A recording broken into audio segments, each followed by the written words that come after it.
Chip and I are here at the John and Bob shop. We're going to talk about all the good things, maybe a couple of bad things that happened in 2023, and look forward to 2024. Come along with us. Chip's going to film part of it. Brendan's going to film part of it. Again, you'll have the opportunity to judge who's a better photographer, Brendan or Chip.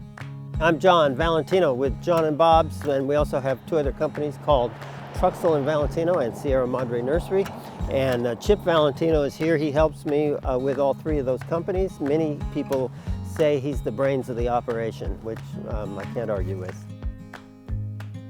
You know, usually you gauge years by revenue generated, and it wasn't one of our better years. It was fine, but we had much busier years. Oddly, the pandemic was an extremely busy time for the whole industry. Coming off of those years hasn't been as busy. John and Bob's has been on a trajectory, thanks to our customers, where we do a little more each year, and that was the case in 2023. We did a little more than 22, and so for John and Bob's, 23 was our best year ever. There's mandarin oranges right next to us, which are being espaliered on a fence. That's Satsuma, Owari Satsuma. They're easy to peel, generally don't have seeds. That's kind of my definition of a good tangerine or mandarin orange. I generally don't have favorite plants, but one that I'm really intrigued by and I'm going to use on my house, which I discovered while we were doing the tour of Green Hills Nursery, was the dwarf ginkgo. And then it allowed me to harken back to a video that a friend sent me from the Dallas Botanical Garden of a ginkgo hedge. Surprisingly lovely.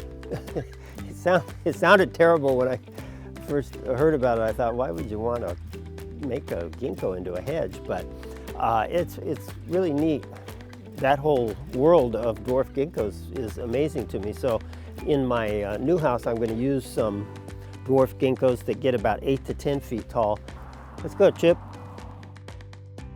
You know, there's a lot of small gardens these days that don't have room for big trees. So what you can do is you can take a plant that's really not very big and turn it into a small patio tree. That's what's being grown here, even though they're very small. These are little ollie, which normally are grown as shrubs, but it's trained into a tree. And you can do that with all kinds of shrubs, you know, Photinia and Xylosma, and you can even do it with lantana and gardenias and anything really.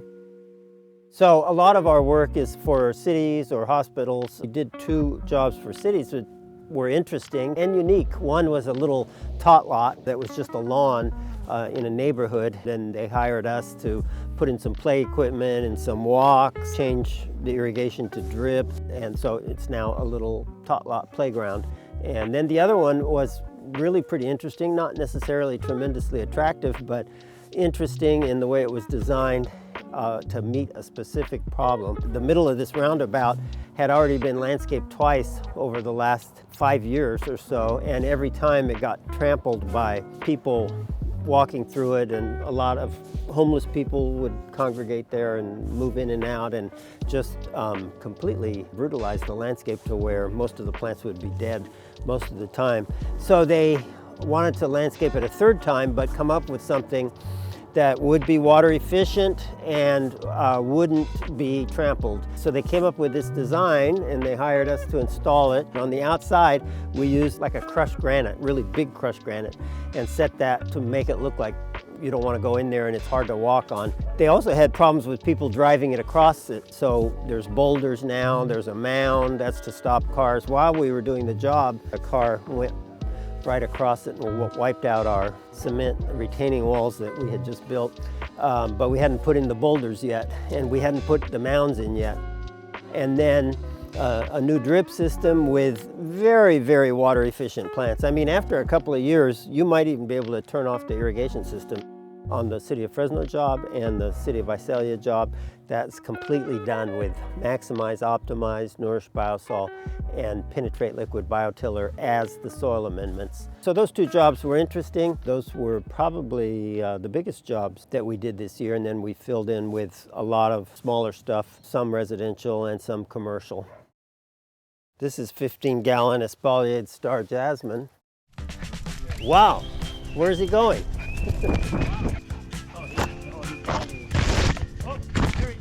So this is really a very common plant. It's Nandina domestica and some cultivar that I'm not sure which one it is. They get great color in the fall and the winter, and so these are really colored nicely.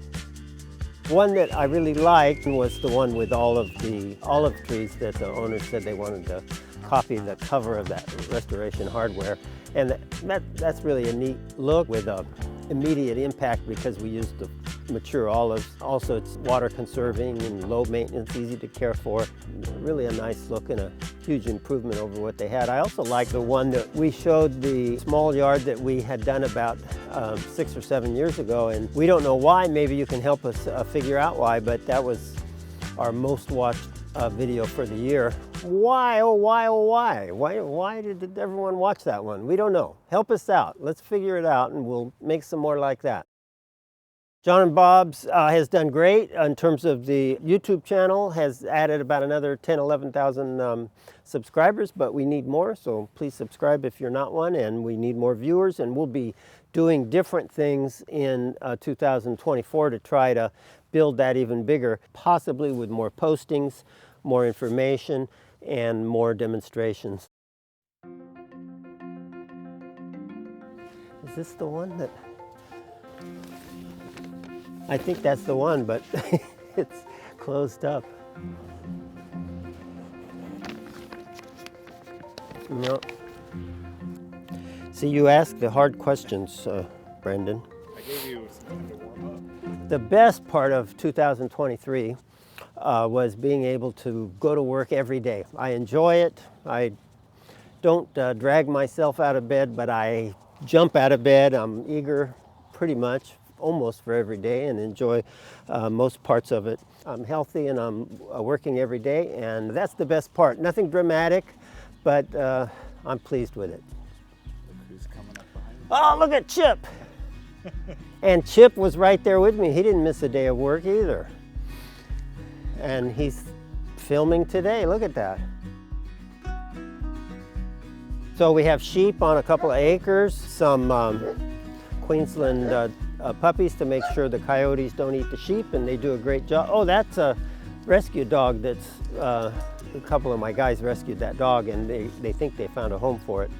The Queenslands live here, and then they let them out with the sheep. I don't have a lot to say. You know, there's an everyday challenge when it's important, when it's a priority, to make sure that we take care of our employees properly and we take care of our suppliers properly. You know, we pay them promptly and work with them properly, and we take care of our customers properly. Those things are important to us, and so as you might imagine, they all present their challenges. Kind of an everyday challenge, which is just part of the business and not necessarily a challenge that is not expected or is drudgery in any way, but you know, can be difficult now and then. There wasn't one hardship during the year that stood out as being something we had to overcome. Hey! I didn't think there'd be anyone left.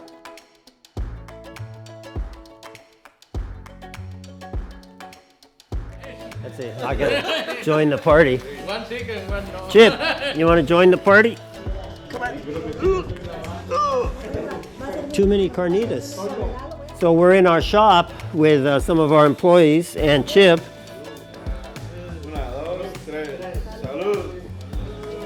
All right. Chip can film you filming us.